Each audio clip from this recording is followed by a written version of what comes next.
Faith, alam mo, ang galing-galing mo dun sa maging sino ka man, ha? Maraming salamat po sa lahat ng nanonood at sumusuporta kay Betty at sa lahat po ng cast na maging sino ka man! Galing! Ikaw na ikaw yun. Ikaw na ikaw. Parang batang San Andres, di ba? Bagay na bagay sa'yo. Sa letter K, nandyan naman si Miss Universe, Rabia. Paandar mo, Rabia? Magjo-joke ako, Kuya Kim. Magjo-joke ka. Wag! I promise, nakakatawa to. Wag na. Okay. Tungkol yan sa Lion King? Hindi. Mas maganda pa doon. Ano ang English ng isang singsing at tatlong hari? Ano? E di, aring king.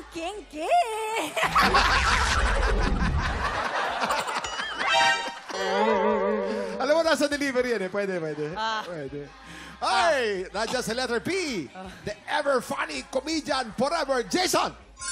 Anong joke? Aring king. Ako nangingilo. Bakit? Nangingilo ko sa mga ariking.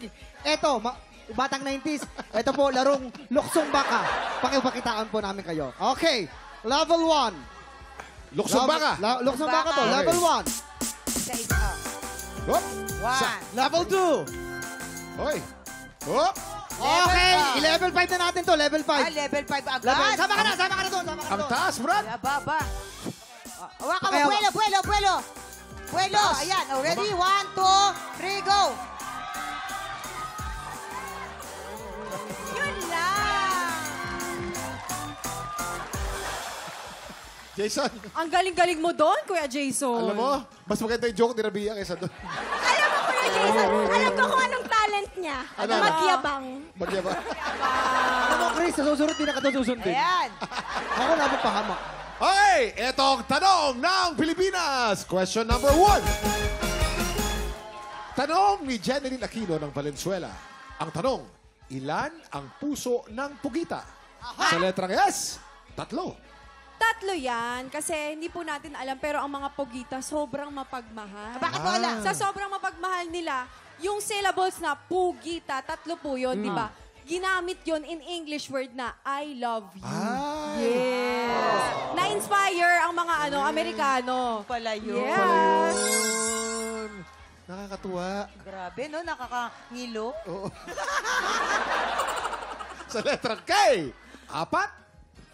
Kuya Kim, yung Yes. pugita or yung octopus, tama octopus Tama, sila. tama. Squid. Marunong silang mag-adapt sa environment. Okay. Octo means 8 kasi 8 yung tentacles nila. Yes.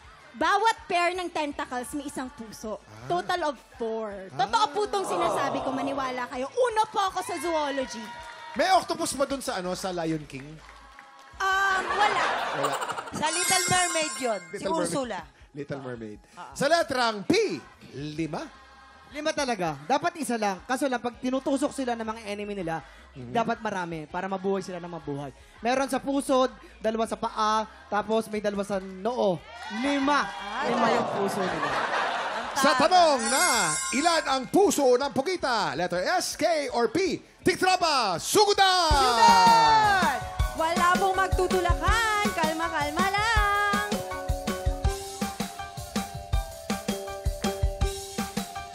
Ano kaya ang tamang sagot? Naghahanda ng ating mga tiktropa. Nakapila na sa S, K, or P. Sa tanong na ilan ang puso ng pugita?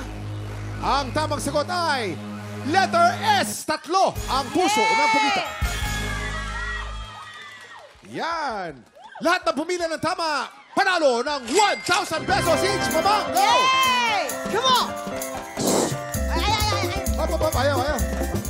Ah, 1,000? hati-hati kayo doon. Maghati-hati ka. Abutan mo yung mga kasama mo.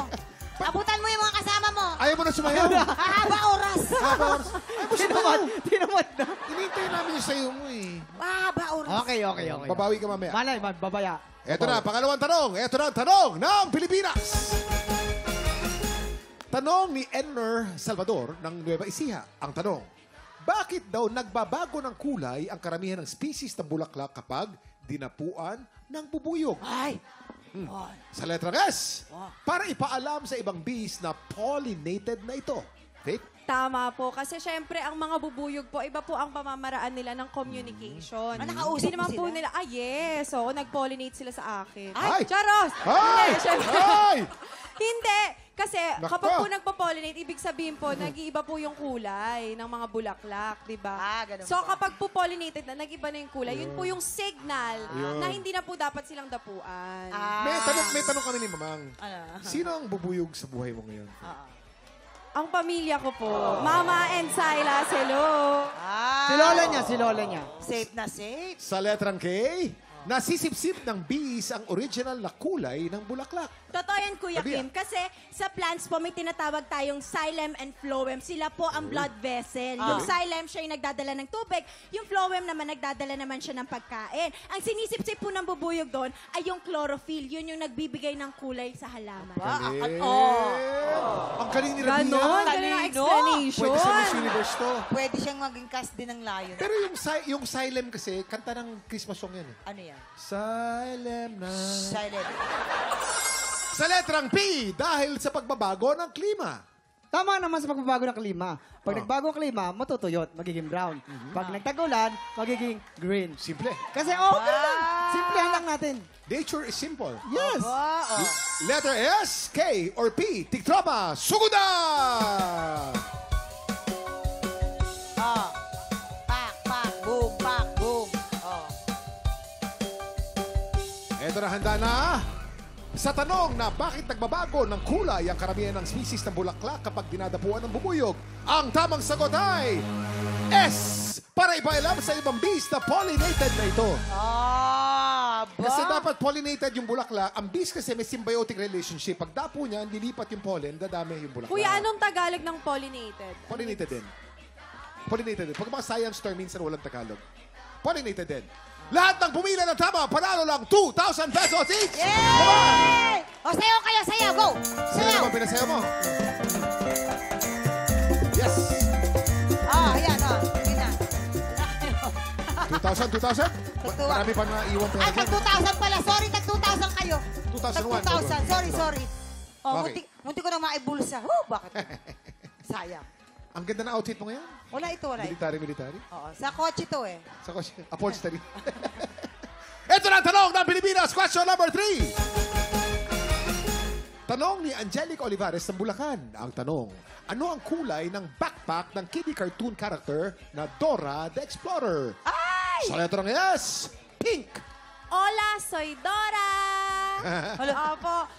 Totoo kasi yan, kinalakihan ko yan, mamang. Akala ng ibang tao, ang color na ay purple. Pero hindi nila alam, nung panahon na yun, iba pa po ang mga color na nakikita natin sa TV. Pink siyang lumalabas. Ay, purple siyang lumalabas, pero pink talaga siya. Bakit ganun? Kulang pa ng tinta. Ganun. Galing. Sa letter K, purple. Ibig Huwag kayo maniwala kay Faith. May bangs lang yan, pero ako talaga yung totoong fan ni Dora. At ang bag ni Dora ay color purple po. nagsasalita yung bag niya, di ba? Kinakausap niya yan. Letter S or K, tiktropa, suguda! Ang tamang sagot sa tanong, Ayan na. anong kulay ng backpack ni Dora? Ang tamang sagot ay letter K, purple! Purple! Ang pumila ng tama panalo ng 5,000 pesos! Ito na siya! Angel! You have 5,000 pesos! Galing naman, Angel. Tiktropa, pinanood mo hanggang sa dulo itong video na to. At dahil doon, very good ka. For more happy time, watch more TikTok Lock videos on our official social media pages and subscribe to GMA Network official YouTube channel.